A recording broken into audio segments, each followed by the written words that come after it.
Notre périple à la recherche des secrets du papier nous conduit à Paris. Dans un studio de télévision, nous retrouvons Romain Pirard, chercheur et expert de la déforestation. De retour d'une mission dans les forêts indonésiennes, nous lui avons demandé de nous dresser un état des lieux de la déforestation dans le monde. Moteur, action et fond vert, comme la canopée. La déforestation dans le monde, qui concerne les zones tropicales, correspond à peu près à 8 à 9 millions d'hectares de forêts qui disparaissent chaque année.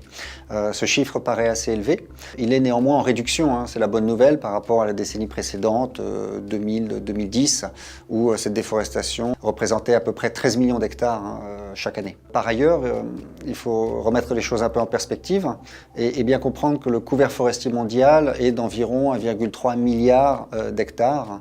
Et donc, si on fait le calcul, la déforestation représente à peu près un demi% de ce couvert forestier total chaque année.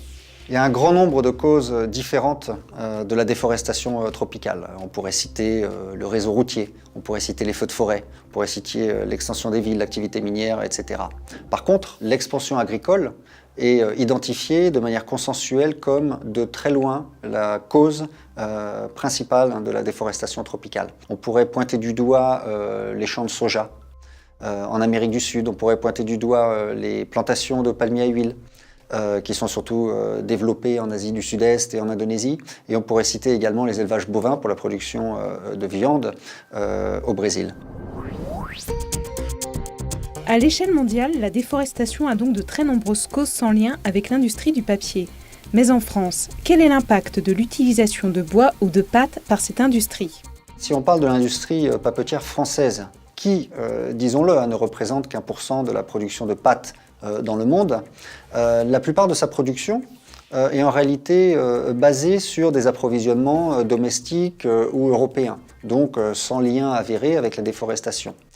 Il y aurait éventuellement un risque qui est lié aux importations de pâtes qui proviennent surtout du Brésil et dans une moindre mesure du Chili et de l'Uruguay, où dans ces pays il y a eu quelques problèmes liés à la déforestation bien identifiés, mais les choses ont vraiment évolué dans le bon sens depuis à peu près le milieu des années 2000.